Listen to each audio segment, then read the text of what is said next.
Ladies and gentlemen, welcome to the Animal Based Dad podcast. This is the show where between my guest interviews with subject matter experts and topic-specific deep dives, the aim is to arm you with actionable insights and information on how to prioritize your metabolic health and improve your overall health and well-being. Ladies and gentlemen, welcome to the Animal Based Dad podcast. I'm your host, Ricky Plessis, and welcome to what is the opening episode of my deep dive series.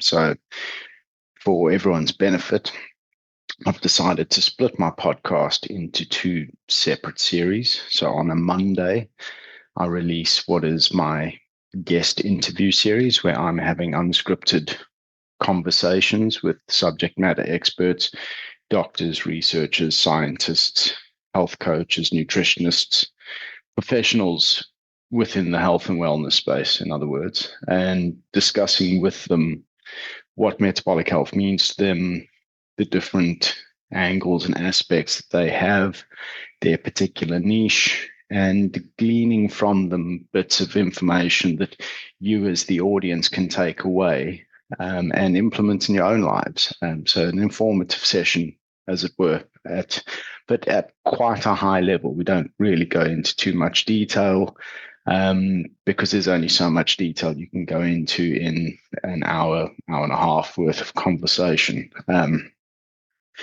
And so that led me to decide to create the second series, which I release on Thursdays, which is what I'll call the deep dive series. And the purpose of this series is to get into the real finer detail of things, to really go down little rabbit holes and to unpack the nuance and have a very detailed discussion on a particular topic. And so, two separate series, guest interviews on a Monday, topic-specific deep dives on a Thursday.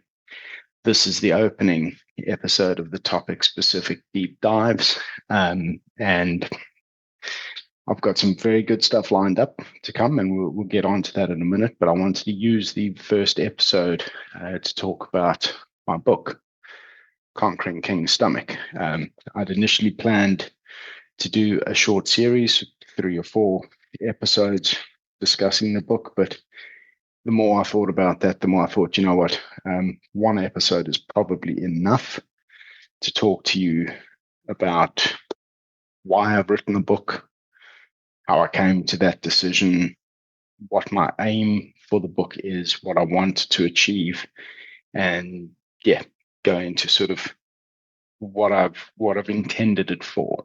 And then those who find that compelling, those who would like to make use of it, whether for themselves, for a loved one, for a client, whoever, available for purchase via Amazon. And hopefully it does a good enough job at taking the past 7 years of learning that I've done in my own health journey and condensing it into something practical that you can use to implement appropriate nutritional lifestyle change in your own lives. So I guess the best starting point is a bit of a background on me. Now, I won't go into the full detail. I did a very detailed background on myself and how I got into all of this when I was interviewed by the fantastic Martin Gillespie on his podcast called Metabolic Wellbeing Without the BS. I will link that episode in the description for this one for anyone who wants to see that more detailed overview of my background and how I got into this. But if I was to put it into broad strokes for the purpose of this, this episode is brought to you thanks to my work as a Zinzino independent partner. To find out more about Zinzino's product offering within test-based personalized nutrition, or to find out about how to join as an independent partner yourself and build a revenue stream in helping others take the guesswork out of their personal health journeys, please stay tuned because I'll be sharing information later in this episode. I have always been a fairly active guy. I've had times in my life where I wasn't so active, usually after a big injury. I've done my left knee in a few times, and I had spells of no activity after that, after big surgery. But generally speaking, being a very active guy, but I've always been the sort of guy who ate whatever the hell I wanted because I was always active enough to sort of get away with that. And I used to sort of believe that if I put in the physical effort, it didn't matter what I ate. It was absolutely fine. And that was true through my teens, seemed true. Seemed true enough through my 20s. If I was active, it was absolutely fine. Towards the latter half of my 20s, that started to not be so true. And then certainly into my early 30s, it was quite obvious that that was not true anymore. Stayed active in the gym 4 or 5 days a week, thrashing myself in the gym. Strong, fairly muscular, but I was getting fatter and fatter and fatter. And so I looked like a rugby prop. If you cast your mind back, for those who are old enough to like the mid 90s, provincial rugby kind of thing, like, yeah, I was equally broad as I was round. And yeah, it just my metabolic health was failing. I wasn't intending to get fatter. It disturbed me, and I couldn't explain it. And it seemed no matter how much I tried to ramp up the exercise, it didn't really counterbalance. I'd always been someone who ate to satiety, and I love food. I love food very, very much. So the thought of having to count calories and restrict myself was scary enough that I jumped online desperate to find an alternative. And thankfully, I did that. Thankfully, I was scared enough of having to bloody walk away from a meal hungry. Because let's be honest, like, it's one thing to experience hunger, and I think everyone should experience hunger on a daily basis, true physiological hunger. I don't think that's a bad thing necessarily. I think that that should be the case before you eat something. I think I certainly used to, and I think most people, if they're honest with themselves, have been conditioned to eat to avoid hunger. So you eat at set times of the day, regardless of whether you're hungry or not. You just eat because it's that particular time of day, whether that's breakfast in the morning, lunch, or dinner. You eat because you're supposed to eat at that time, whether you're hungry or not. That's certainly how I was. And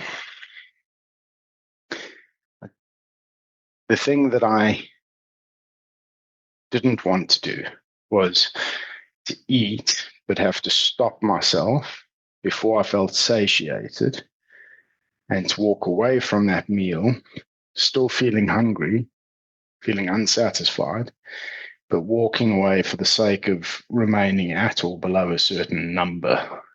Just that whole approach doesn't sit right with me. I think that you should not eat until you're actually hungry, truly physiologically hungry. And then you should eat, and you should eat your fill. Eat until you're satiated, and then stop eating. And then not eat again until you're actually physiologically hungry again. Wild concept, I know, but it's an ancestrally appropriate approach to eating. You have built into you hormone that signal hunger and satiety, leptin and ghrelin. Your body has stretch receptors in your stomach to tell when you've had a certain volume of food. And those stretch receptors, again, will, via signaling, tell you that you're full, stop eating.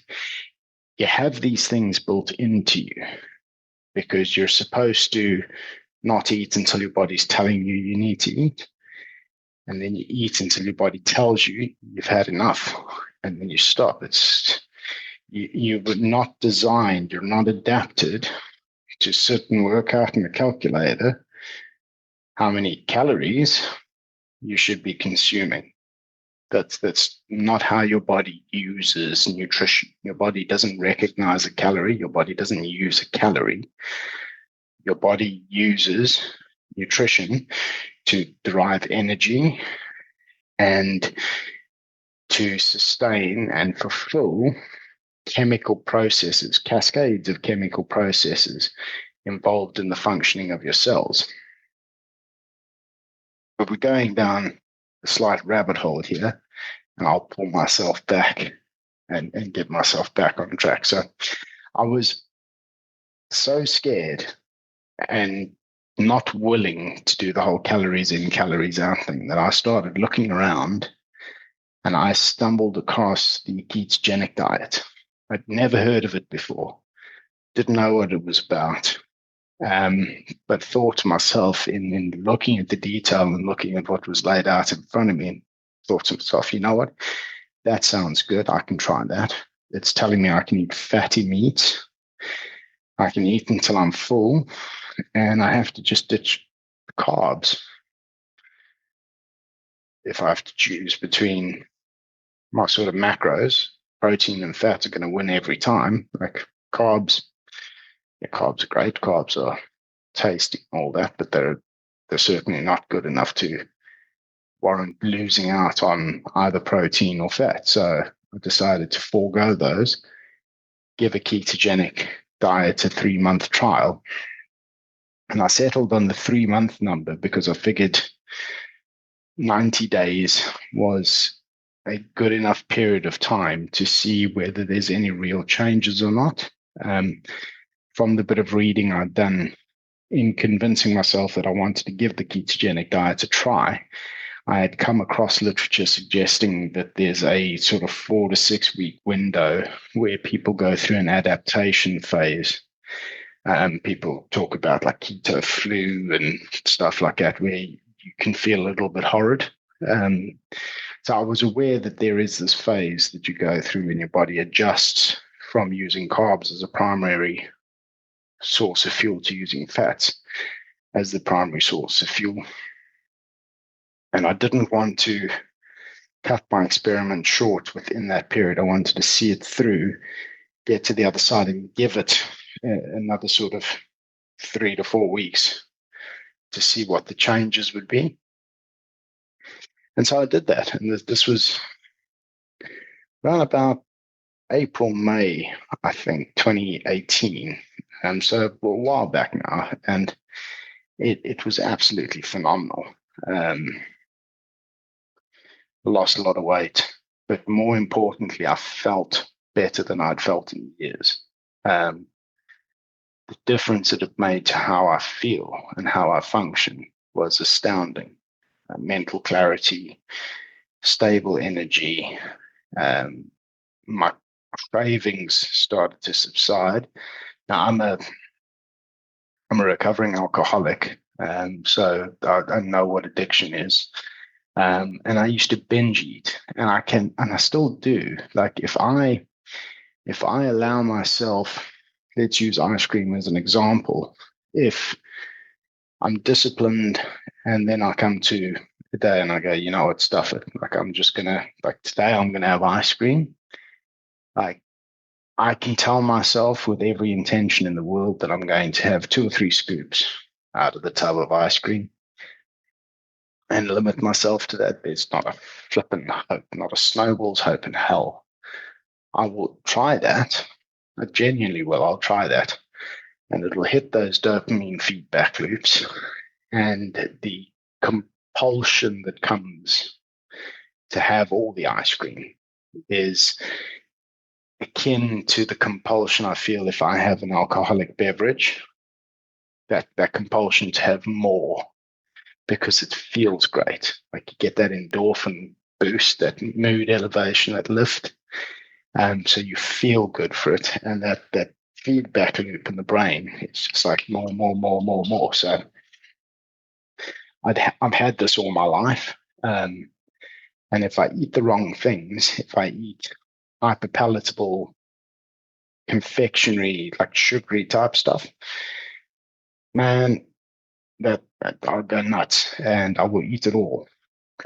I'll binge eat it all, and I'll feel disgusting about it and want to beat myself up about it, and it won't be that great, but it's there. Like, whether I like it or not, that's the reality. That's how my brain is wired. And hopefully some of the audience listening to this can relate, because I appreciate not everyone's like that, but I certainly am. Binge eating is a problem. But the thing that I noticed was that you can't binge eat if you're avoiding hyperpalatable foods.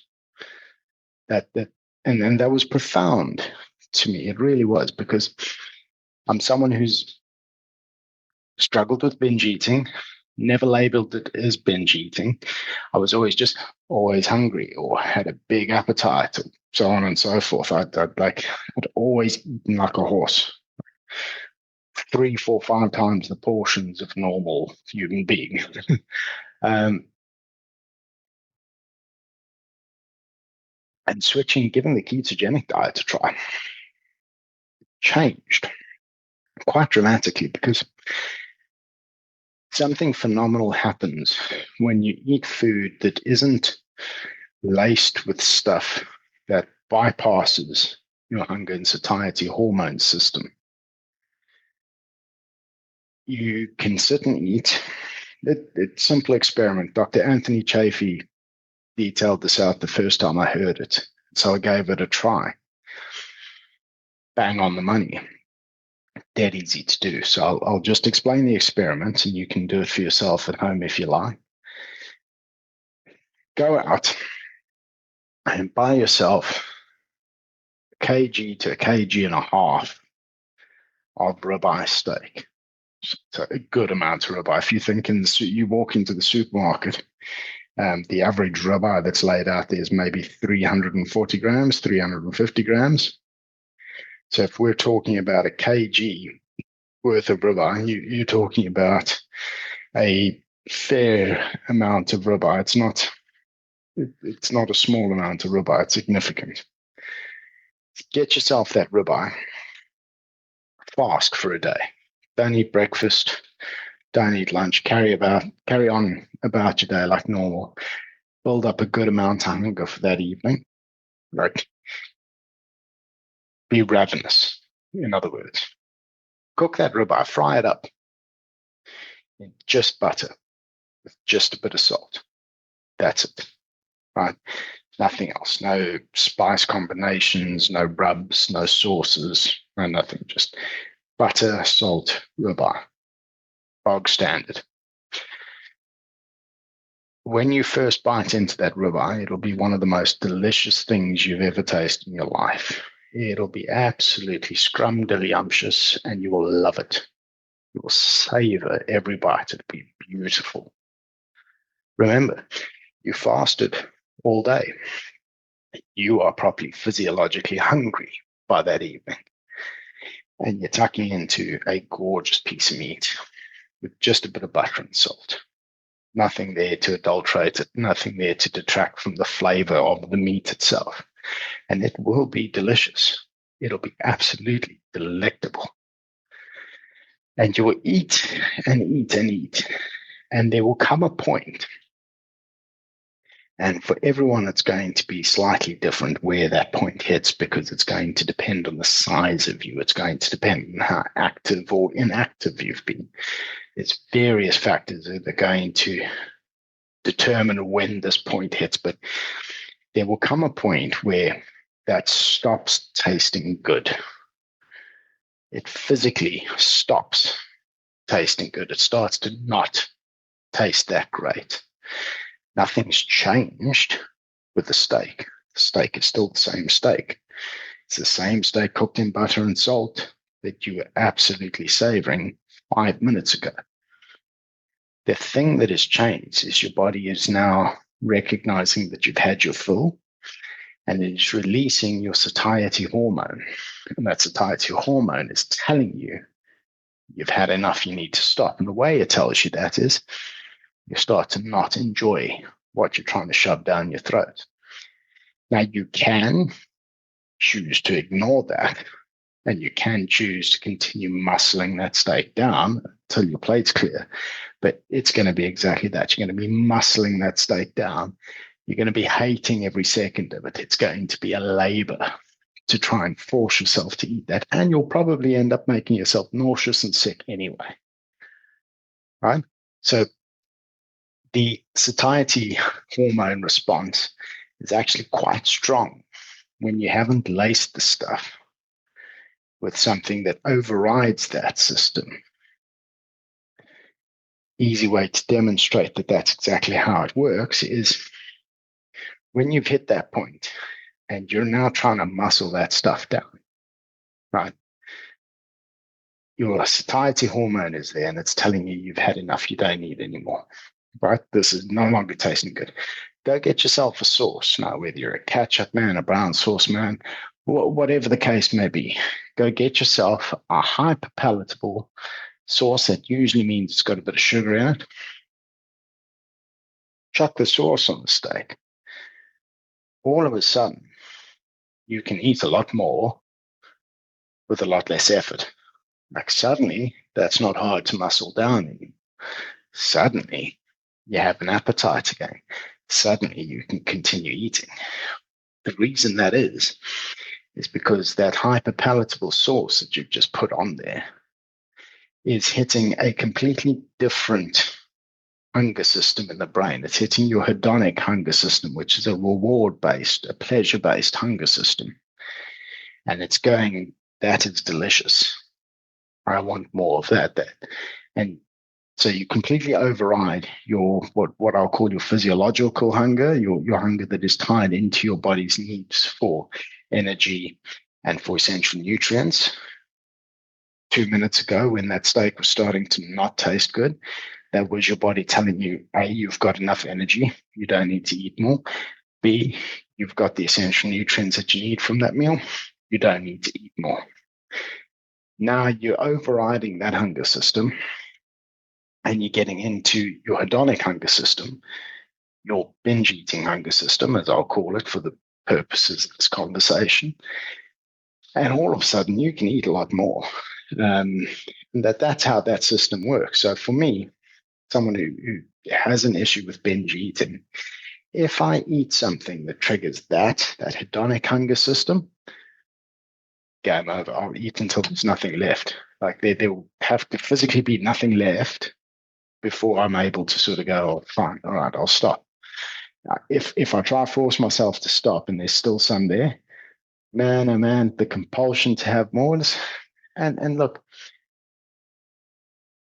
to make sure that I'm expressing the proper nuance here, it's not every single time, right? It's not 100% of the time. It's maybe 95% of the time.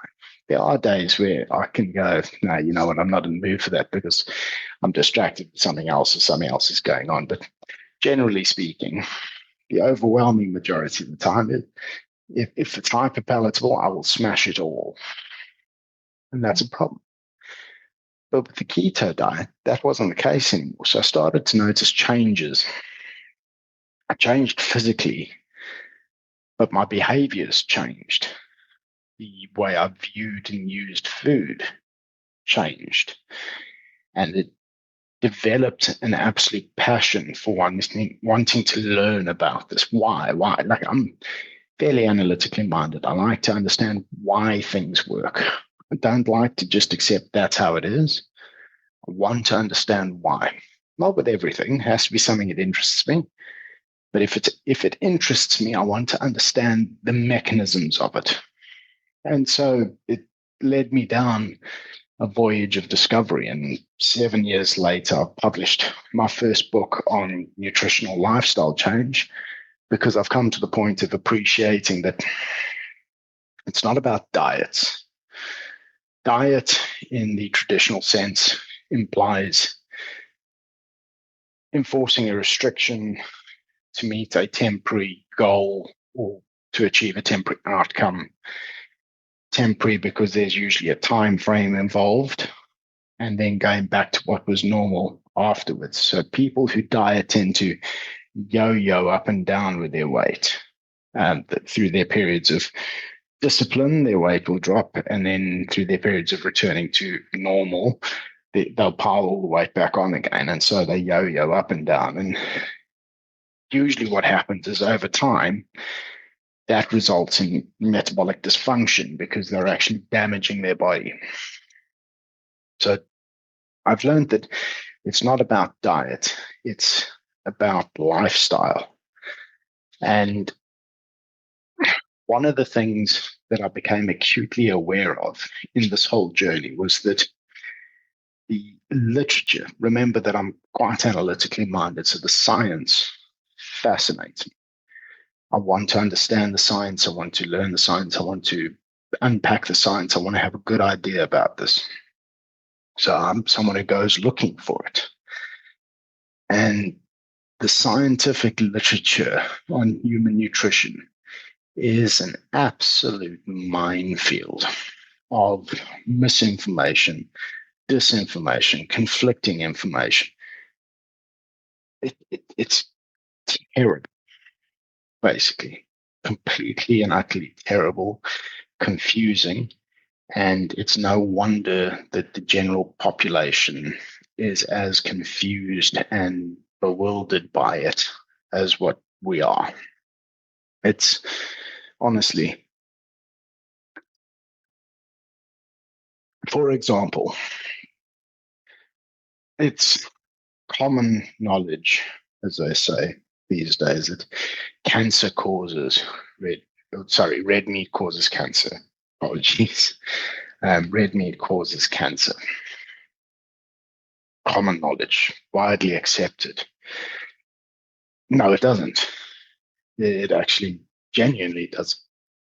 There's not a single experimental trial that demonstrates meeting the criteria for informing cause and effect that cancer or red meat causes cancer. It's not a single one.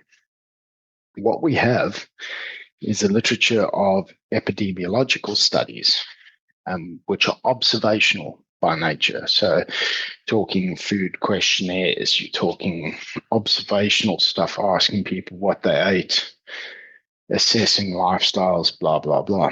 Epidemiology, don't get me wrong, epidemiology is a legitimate scientific field and it's necessary, and it when used appropriately, is fantastic. But what epidemiology should be doing, or the way to use it, is to gather observational data, which by default is weak, lower quality data, because you can't control for confounding factors. You can't isolate specific criteria to test whether those cause certain outcomes. You can't do it.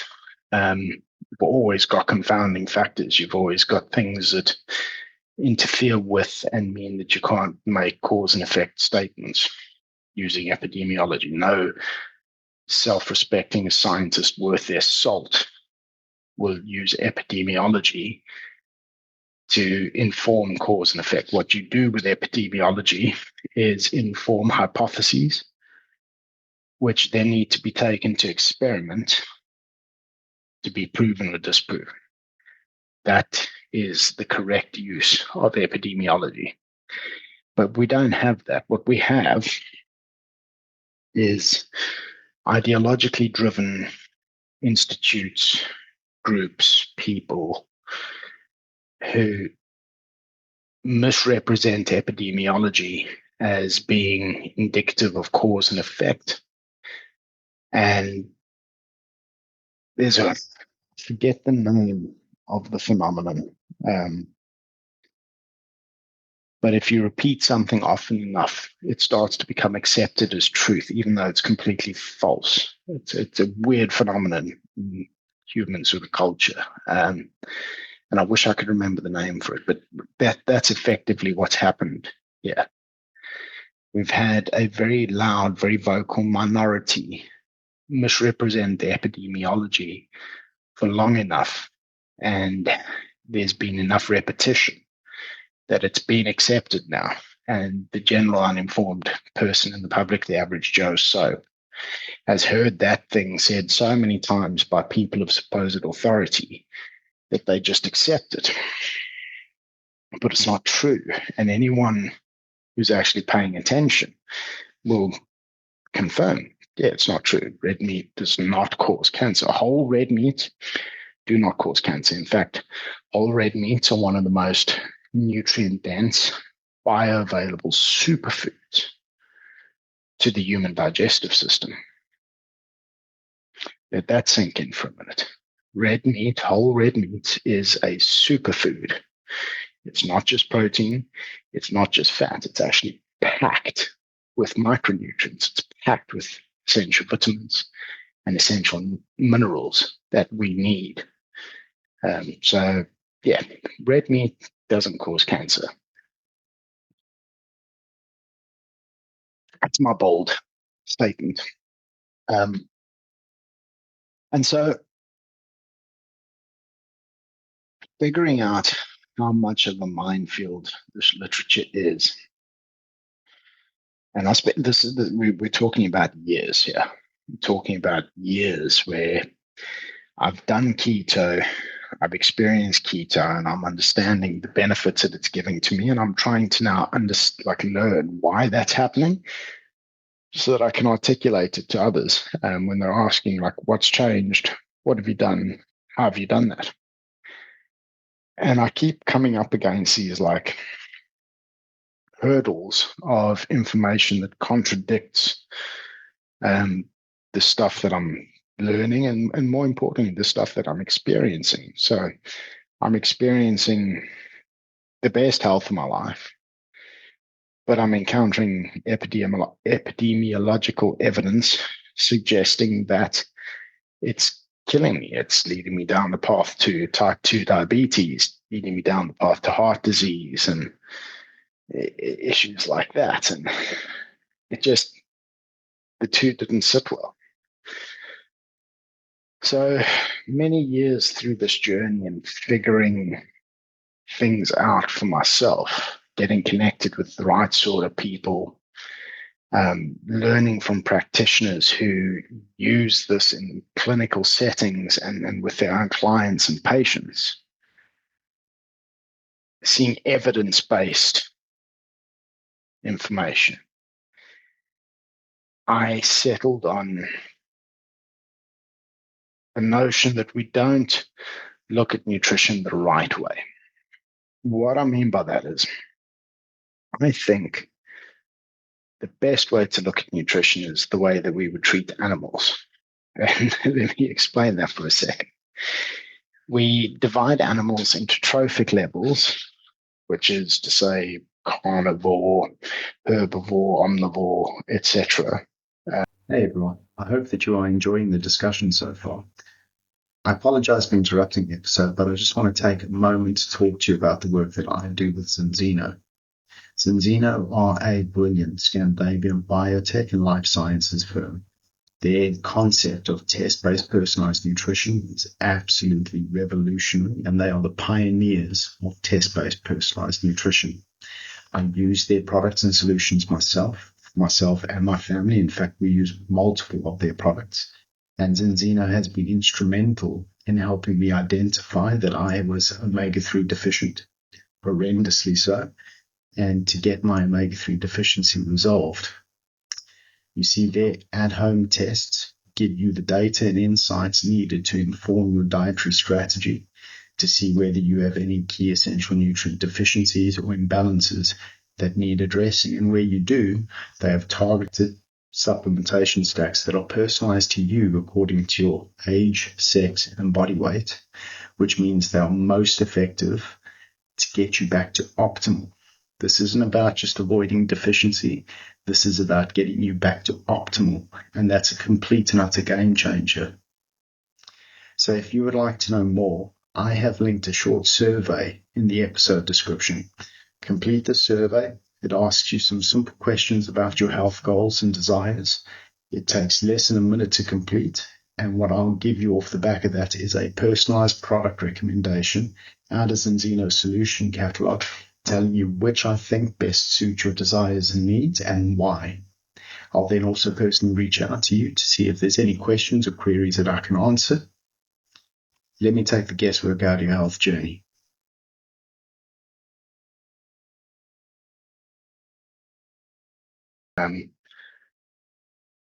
Based on the function of their digestive system. So what is their natural diet? What are they eating in the wild in their natural habitat?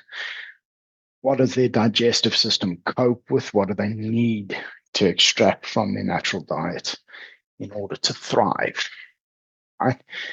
The function of their digestive system is the linchpin in all of that. Whatever they're eating, their digestive system must be able to A, handle it, and B, extract everything that they need in order to thrive from it. Okay.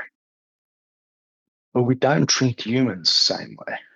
For some obscure reason, we seem to, like, no, that's for the animals. We don't do that for us. We fancy ourselves universal digesters. We're not. Human beings are not universal digesters. We're not even omnivores. In the truth of the matter, we're not. According to pure digestive function, we are not omnivores. And I can demonstrate this.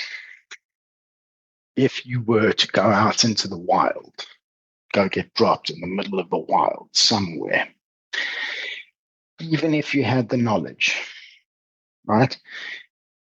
I'm not using an extreme hypothetical survival scenario of taking someone who knows nothing about bushcraft and dropping them in the wild and saying, oh, look how little stuff you can eat. No, not the case at all. Take even the most knowledgeable, well-trained bushcraft experts. Go drop them in the middle of bloody nowhere with no supplies, and they have to fend for themselves and survive. What can they eat? Right. You will be able to eat a significantly higher proportion of animals, including birds and reptiles and fish, than what you can plants. In the wild, there are very few, in fact, there's exceedingly few plants that the human digestive system can safely handle. Most plants, an insanely high percentage of plants, are highly toxic to us. You will make yourself sick if you try to eat them. Most animals are not. You can eat most animals, not all. There are some that are venomous. There are some that are poisonous. There are some that your system won't agree with. But it's not the way that people would imagine it. In modern life, we sort of imagine that we have this large amount of plants that are available to us and we can use as food, and then we've got this small amount of animal stuff that we can use. That's not the case. In the wild, it's the other way around. Your digestive system is that of a hypercarnivore. That's the trophic level assigned to the human animal. So what that means is your digestive system is geared towards a predominant reliance on animal meats, fats, and products, but you have the digestive flexibility to include some plants and fungi. And to be very specific, it's 70%. So 70% to 100% animal meats, fats, and products, 0% to 30% plants and fungi. That's the dietary range of a hypercarnivore in the wild, relying purely on that, on their digestive system. And I'll make a specification because I didn't do this a minute ago, but I just want to make it absolutely clear. When I say rely on your digestive system, I mean, you're relying purely on your digestive system, no cooking, right? Raw, wild, what do you eat to thrive? And if you're purely reliant on your digestive system, the same as any other animal would be, you're a hypercarnivore. That's what your digestive system is geared to deal with. Now, that leads us into the next segue, and there's a chapter in my book I call Gaming the System, which is we learned in our struggle to survive at the end of the Upper Pleistocene during the extinction event of the megafauna, where we faced survival pressures such that the megafauna were no longer available, which was mammoths and the sort, which were absolutely like a treasure trove of food. You got a mammoth, a village ate for a week, basically, right? When they died off at the end of the Upper Pleistocene, we faced having to rely on smaller and smaller prey animals, which were harder to catch and gave less reward. So there was a change in the economy there. There was a change in the amount of effort being put in versus the amount of reward and nutrition being extracted from.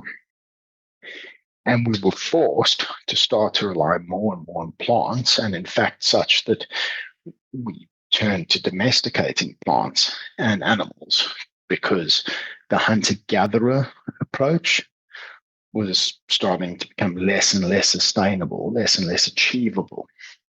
And so mankind went through the shift into agriculture and was using our ingenuity, our genius, to say, well, we can make a more efficient way of producing food and we can figure out more efficient ways of avoiding starvation.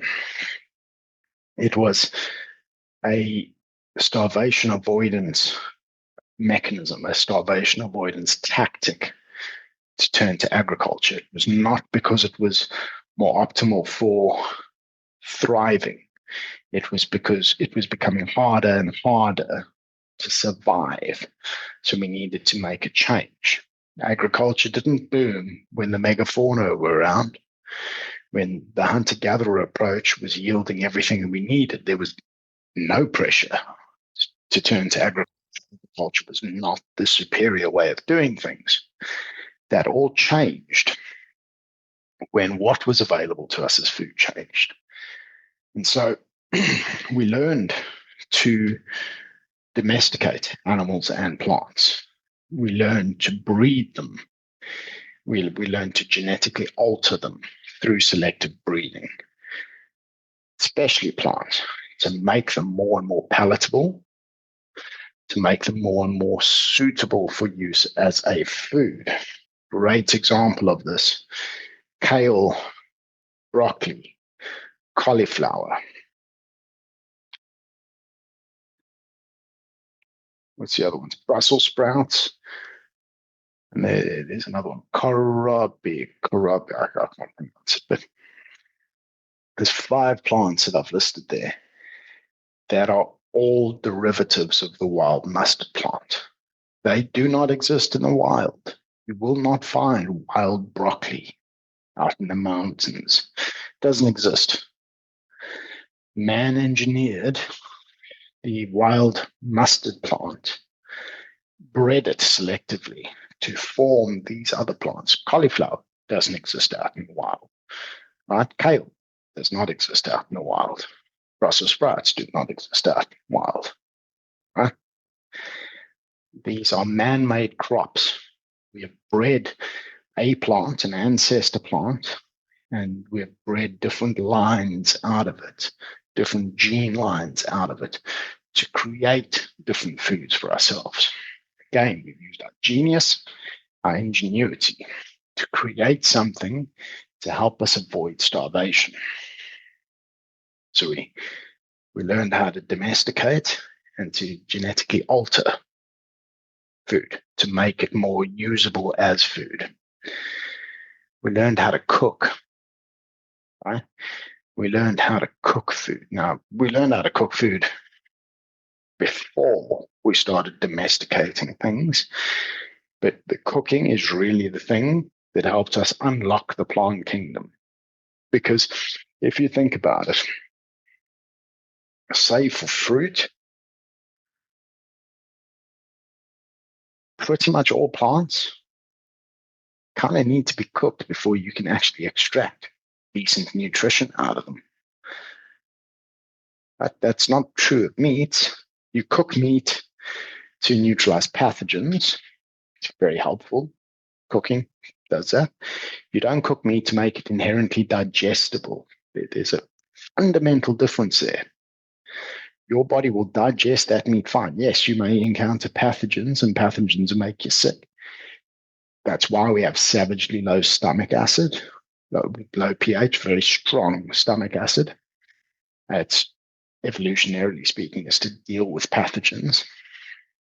As a little by seeing as I've mentioned that, human beings, when,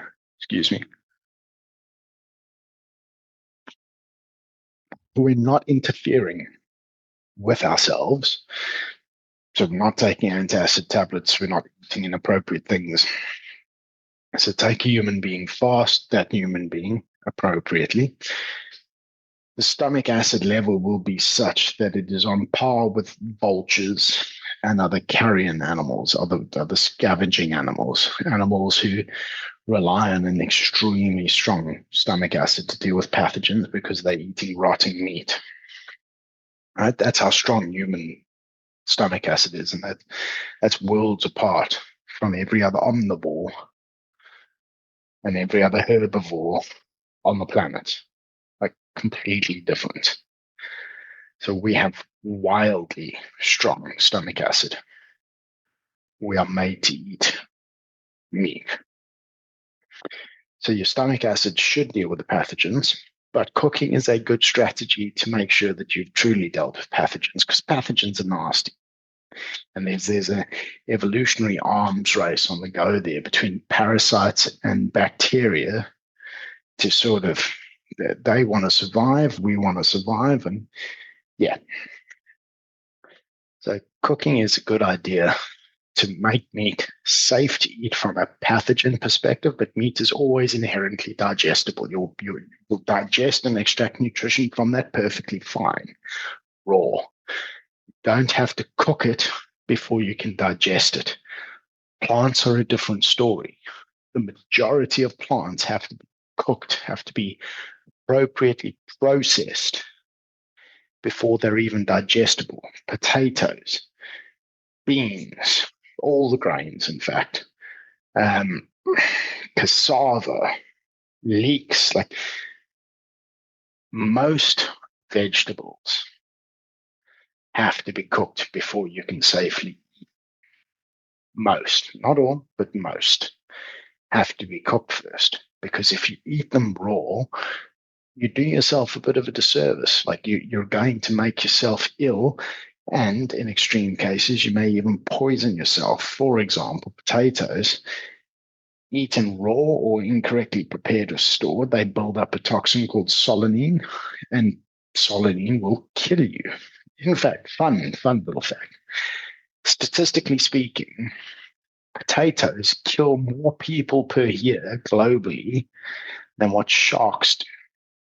So more people die because of solanine poisoning from eating incorrectly stored or incorrectly prepared potatoes than what they do than what people die because of shark attacks.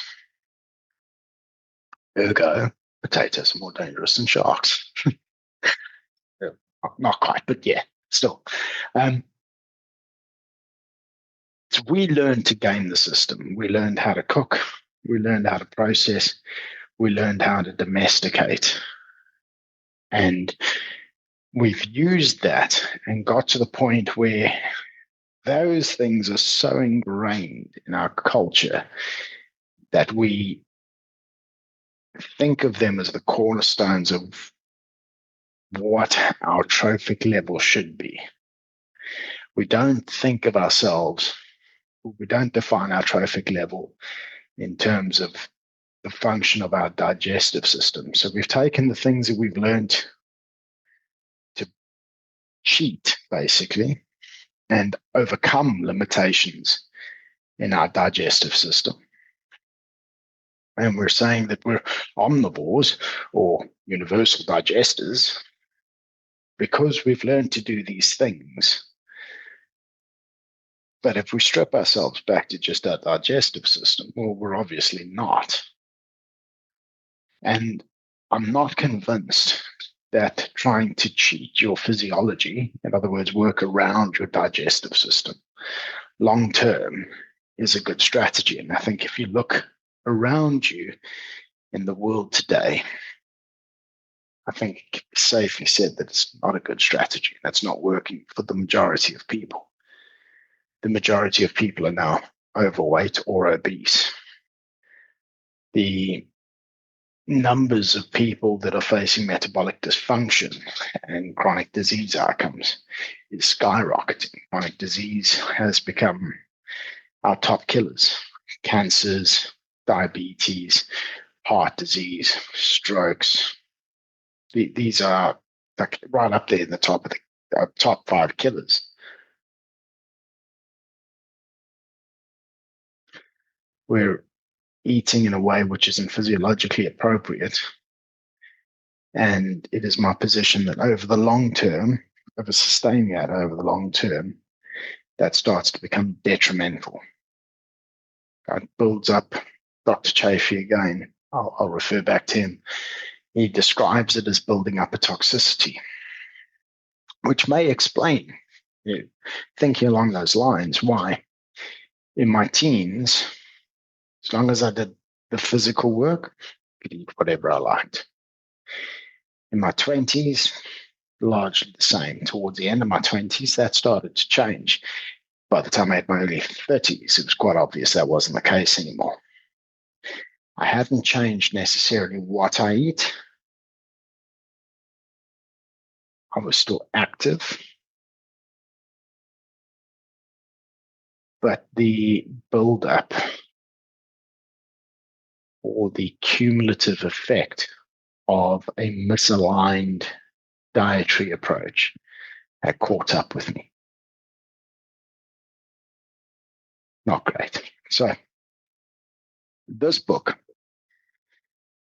is my attempt to take 6, 7 years of this journey, of this learning, of this discovery, and to unpack it in a way that it is accessible to the layman, meaning someone who hasn't gone and studied nutrition, someone who doesn't want to spend 6 years trying to learn about it, but wants to spend a few weeks reading a book to gain a better understanding of what they should be eating according to their physiology.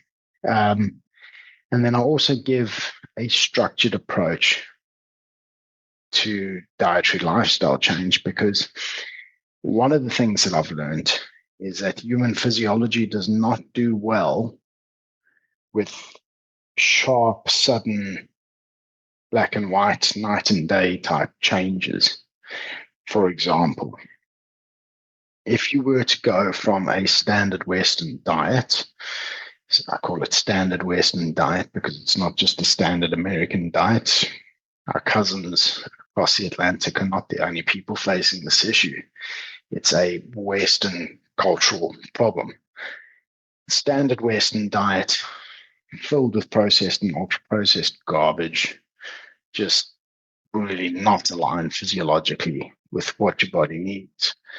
You go from eating that way and overnight change your diet, whether you're going plant-based, whether you're going carnivore, whether you're going keto, whether you're going paleo, whatever the case may be. If you just sharp, sudden, boom, overnight, completely change your diet to something else, you'll throw your system into distress and you'll end up most likely with horrible diarrhea, or alternatively with horrendous constipation.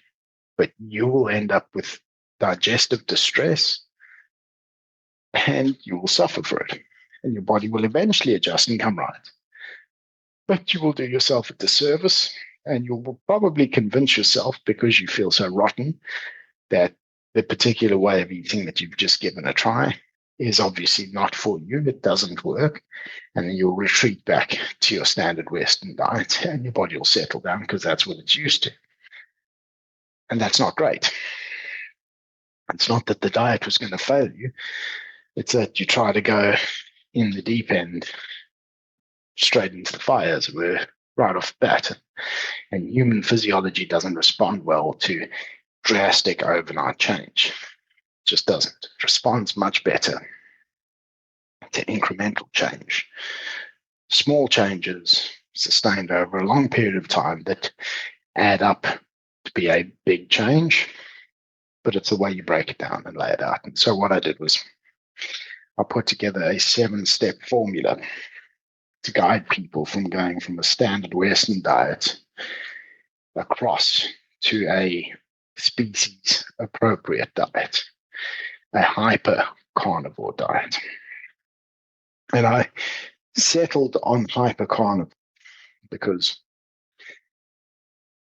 one of the things I've noticed, and I touched on this in the first episode of my podcast, interviewing the good old Martin Gillespie, is that people tend to fall into tribes, especially online. It's a weird phenomenon. We like to be very tribal, and people tend to double down on the first thing that worked for them. So you'll have people who tried paleo and had success with paleo. You'll have people who did keto and had success with keto. You have people who did animal-based, as Paul Saladino lays it out, and have had success with that. People who've done carnivore had success with that. People who've done lion diet had success with that. People who've had a vegan diet had success with that. Everyone forms into their little tribe. And provided you've experienced some positive success or positive outcomes, you tend to become convinced that your tribe is the only tribe that can possibly be right, the only tribe that can possibly know what they're talking about. And then the infighting starts between the different little tribes. Right? Maddening, but fascinating phenomenon. And it mostly happens online. It's spectacular to watch. I noticed this, and again, I'm analytically minded. I want to understand how things work. So I try not to be closed-minded. I try not to restrict myself from considering other information. So where I came along and I was like, ketogenic diet was working for me, my initial reactions were to fall into the sort of tribal approach and like, oh no, paleo people are poisoning themselves because they're eating X, Y, and Z. That you shouldn't. Might be a higher carb content in a paleo meal than in a ketogenic meal, for example. But there were quite obviously there are people who do paleo and are thriving. Right? I see them. I'm not blind. So I started to wrestle with that. Same with keto, same with carnivore, same with lion diet, like whatever you want, like Mediterranean, name it. There'll be people who are doing well on it. And so I looked at this and I had to wrestle with this. I was getting to the point of something, we can't all be right. Okay? From the sense of we can't all be correct in saying that our particular diet is the only one that's true or works or blah, blah, blah, whatever the case may be. There must be something else at play here. And so I decided to strip it back and to look at human physiology and to go, okay, we know we need energy and we know we need essential nutrients. So according to the function of our digestive system itself, what should we be eating? Like that for me, that is the foundation of how to figure out what you should eat. What is your digestive system adapted and geared up for? What essential nutrients do you need? And then you find the harmony of which food sources are most nutrient dense and bioavailable. In other words, which food sources are the most densely packed with the essential nutrients that you need, macro and micro, and also at the same time are bioavailable, meaning that come in a form where your digestive system can actually extract those macro and micronutrients and put them to use without having to further convert them to try and make the stuff that you actually need. And that I'll just take a second to explain what I mean by that. So let's look at vitamin A, classic example. So it is commonly held that carrots are good for you because carrots are high in vitamin A. Now, this is true, but there's a bit of nuance here that most people are unaware of. Carrots are high in beta carotene. Beta carotene is a form of vitamin A, but it is not the form that the human body needs and can use. Human body needs retinol. Human body can only use retinol to do the function of vitamin A. It cannot use beta carotene to do the function of vitamin A. So when you eat carrots and you're getting a lot of beta carotene, what you're actually getting your body to do as part of your digestive process is to start to try and convert beta carotene into retinol, for which the conversion rate is actually pretty poor. It's not that great. So you're eating X amounts of carrots for beta carotene, but you're only getting out Y, retinol, usable vitamin A. You're losing. There's a lot of attrition in that conversion. Whereas liver, for example, beef liver, lamb's liver, is very high in retinol, not beta carotene. So when you're eating liver, for example, eating X amount of retinol, your body's using X amount of retinol. There's no conversion process necessary. Your body can extract that retinol. It's already in the usable form and can put it to use to do what it needs to do.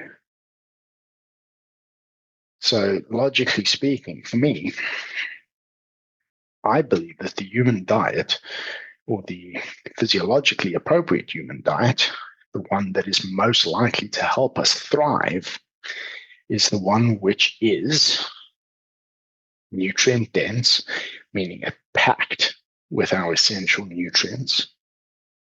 Essential nutrients, apologies for those who are unfamiliar, and I'll just take a second to explain this. So these are nutrients, macro and micro. So macro being protein, fats, carbohydrate, micro being vitamins and minerals. Now, essential nutrients are your essential amino acids, which is your proteins, essential fatty acids, which are your fatty acids, essential vitamins, and essential minerals. Those four categories. There are no essential carbohydrates. I don't care what the vegans say. There are no essential carbohydrates, and that includes fiber. You don't need them at all. The amount that you need to thrive, zero. So you have four groups of essential nutrients, which are nutrients that your body must have for you to thrive, but you must obtain them from your diet because your body cannot synthesize them either at all or at least not in adequate quantities to meet your needs. So essential nutrients have to be obtained from the diet, and they are a very specific group, the ones that we have to have in order to thrive. Now, the appropriate human diet is the one that caters for those essential nutrients in the most nutrient-dense and bioavailable form. That just makes logical sense to me, and I'm hoping it makes logical sense to you as well. You don't want to be eating something that your body then has to try and convert into something else before it can actually use it. You want to be eating the stuff that comes pre-packed, ready to go. You want to get the most bang for your buck, so to speak. And that is unequivocally animal meat, animal fats, and animal products. That is just the plain cold fact. Animal sources of food are more nutrient dense and more bioavailable to the human digestive system compared to plant foods. Bottom. You have to do a lot less to them to make them digestible. In fact, the only thing you have to really do is, and again, that's not even a have to, but you cook them to neutralize pathogens. You don't cook them to make them digestible. They're already digestible, but you cook them to neutralize pathogens, and because it just probably tastes better. That being said, I do enjoy lamb's liver raw. It's sweet and it's quite delicious. But plants, on the other hand, you cook to make them digestible, because the majority of them you can't digest if you haven't cooked them first. It's just how it is. So you're a hypercarnivore according to the function of your digestive system. And I lay that out in this book as best I can. And I start by describing the problem that Western society faces, because if you don't understand that there's a problem to begin with, then you're not looking for a solution, are you? So for those who recognize that something is off, something is wrong, we're being failed by what we're being told to eat in the mainstream, then this is the book for you. This will explain to you why we're facing this problem, the impact of the problem. For example, if we look at the top 5 causes of death in the United States in 2019, and I'm looking at data from our Wilden data, I'll just show it to you there. There it is.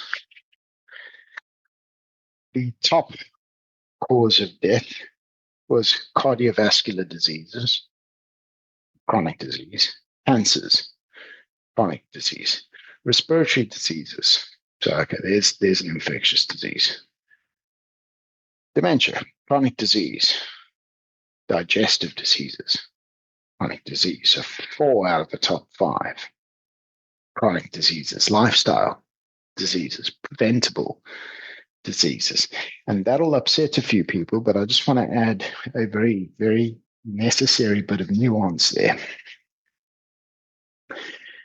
There may very well be a genetic component to a chronic disease. Let's take cancer, for instance. There are genetic components which predispose people to certain types of cancer. So, for example, both my grandfather and my father are both prostate cancer survivors. Yeah. So prostate cancers are quite common, but there's something in my direct family gene line where that is prevalent. So, genetically speaking, I am probably more predisposed than average to prostate cancer. However, where genes may load the gun, you need something else to pull the trigger. That may be lifestyle. That may be environment. There may be other factors, but you need something to pull that trigger. So a great strategy is to take the areas that you can control. Lifestyle is generally one of them, and structure your lifestyle such that you minimize the risk of that particular negative outcome. You minimize the chance of that trigger being pulled. Right? So I lay out the impact that we're having because I want people to understand the magnitude. I lay out what metabolic health is. And I'm quite proud of the definition that I arrived on. Because if you were just to jump online and try to find what metabolic health is, it's rather ambiguous, to say the least. Quite ambiguous. There will be definitions that talk about specific biomarkers. There will be definitions that are quite airy-fairy. So I sort of took a step back and I said, okay, well, if I was going to try and define this, let's look at the terms and start individually. So we take the word metabolism, from which the term metabolic is derived. And the word metabolism is defined in biology. Remember, we're talking biology here, so it's best to grab a biology textbook if you want to define terms. So in the biology textbooks, metabolism is defined as the sum of the chemical reactions that take place within each cell of a living organism and that provide energy for vital processes and for synthesizing new organic material. So that is the biological definition of metabolism. So the term metabolic, which is a derivative of that, is defined again in the biology textbooks as having to do with metabolism, the total of all chemical changes that take place in the cell of an organism to produce energy and basic materials needed for important life processes. So we're talking about the inner workings of the cell, and the cell being able to do what it needs to do, producing energy and producing new organic material for the functioning of the systems which that cell is part of. Then we take the word health, and we have a look at the definition again, looking at biology.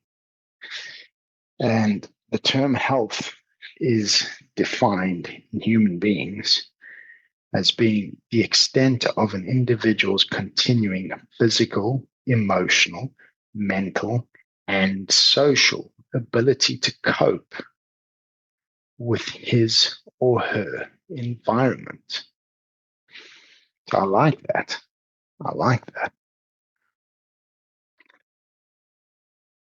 And then I put them together.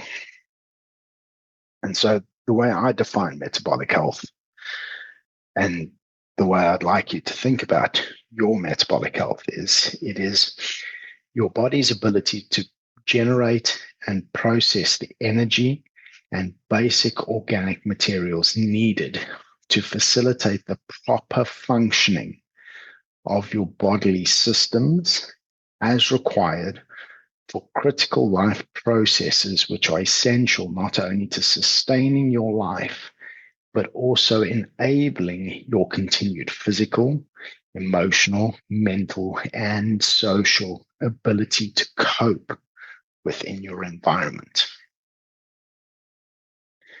So if you're thinking about metabolic health through that lens, what I then do with the book is lay out my case, articulate it as best I can for what you should be eating according to your physiology, according to what your digestive system is adapted for, and why that is the case.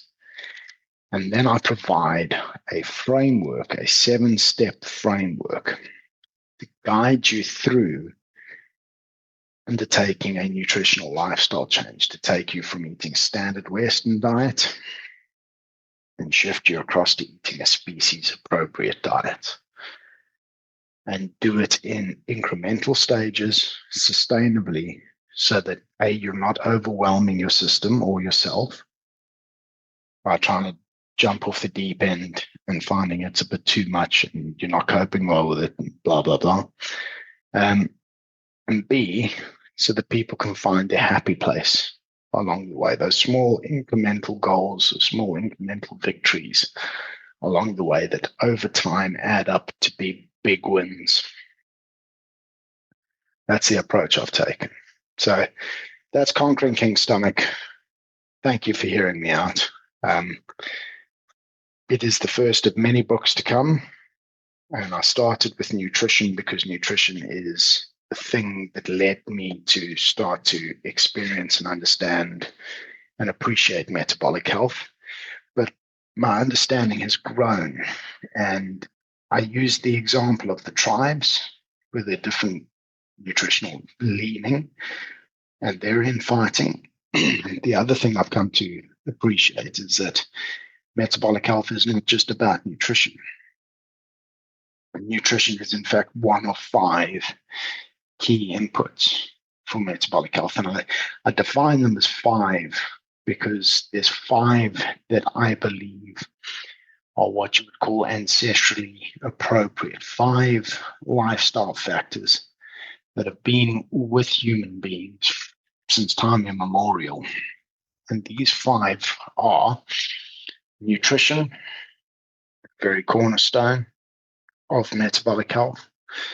But then you've also got movement or exercise, physical activity, sleep, light environment or light exposure, and grounding, being electrically earthed. These are 5 things that up until the last 100 to 150 years were part and parcel of normal everyday life. And that had been the case all the way to where our species first appeared.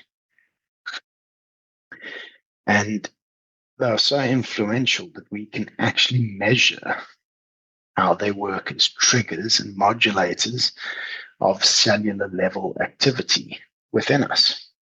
So we're talking about metabolic health. We're talking about your health at the level of the very cell and the functioning of the cell. Well, we can look at nutrition. We can look at exercise, or physical activity. We can look at sleep. We can look at light environment or light exposure. And we can look at grounding. And we can measure what that is doing in our cells and how that triggers certain cascades of chemical reactions or triggers an inflammatory or an anti-inflammatory cascade. It does different things, all involved in our metabolic health, all involved in our well-being. So I've come to appreciate that, again, wanting to avoid falling into this tribe versus tribe sort of online nonsense. I've come up with what I call the 5 pillars of metabolic health. It's these 5 lifestyle factors that I believe are intrinsically linked to each other because they interplay. For example, if you're not eating right, you're not training right, you're not sleeping right. Similarly, if you're not getting the right sort of light environment, that can affect your sleep. It offsets your circadian rhythm. Things will be out of whack. Like, these things are intrinsically linked. They're not isolated. They're not siloed. They all interplay with and on each other. And so I've moved beyond just nutrition, and I've settled on wanting to help people improve their metabolic health. And the mountain on which I've planted my flag is the 5 pillars of metabolic health. And I'm busy working on my second book, which unpacks all 5 in such a way as to help people understand why they're important, what they do for us in terms of acting as triggers and modulators of metabolic health, of cellular function, in other words. and then how to incorporate them into your lifestyle. And in today's modern age, which is so convenience focused, it's actually scary. How to understand how to craft your lifestyle such that you are making daily investments into each of the 5 pillars, because that will yield over time the optimal or the best possible health span that you could have across your lifespan. So that's a work in progress, and we will get there. But up next for the deep dive series, I'm going to be working with a man I think is particularly brilliant, Mr. Roderick Lambert, and I'm going to let him do a short sort of mini series of 4, maybe 5 episodes, deep diving into the topics that he finds fascinating and that he uses with great effect to help his clients improve their health. And we'll really get into the nitty-gritty, the detail of each individual topic, and provide all the sort of studies and the correct references to back up what's being said.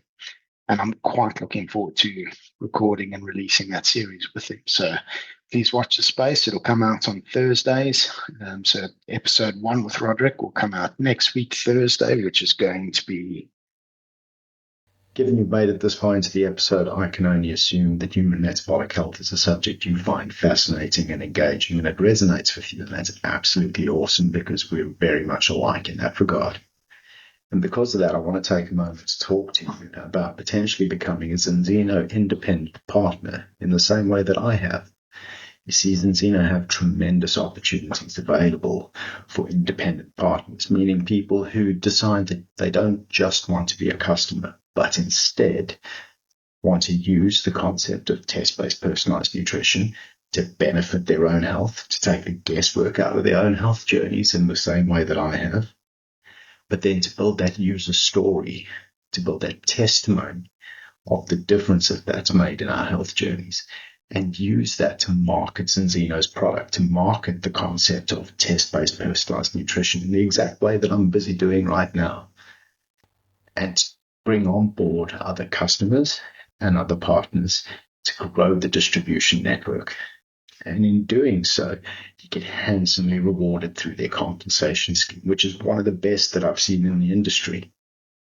So if you'd like to explore setting up a side revenue, whether it be something that you only do a couple hours a week or something that you put a little bit more effort into and build into a full-fledged career, or anything in between, get in touch and let's have a talk about the opportunity and how this might be the right fit for you, not only to take the guesswork out of your personal health journey, but to also build you additional income streams that help to improve your financial situation and the possibilities for you and your family. The 10th of April. And yeah, looking forward to doing that. So just as I end off, for those who are looking for a copy of Conquering King's Stomach, it's available in Kindle and paperback forms. You can find it on Amazon. Quite a unique name, Conquering King's Stomach. There's only one. So yeah, have a look around. You can find it on Amazon. Hope you enjoy it. Thank you for your time, everyone. Hey folks, thank you for joining us for today's episode. If you found this discussion useful and informative, please be sure to give the channel a like, and please also subscribe so that you may stay up to date with upcoming episodes and exclusive content as and when they are released.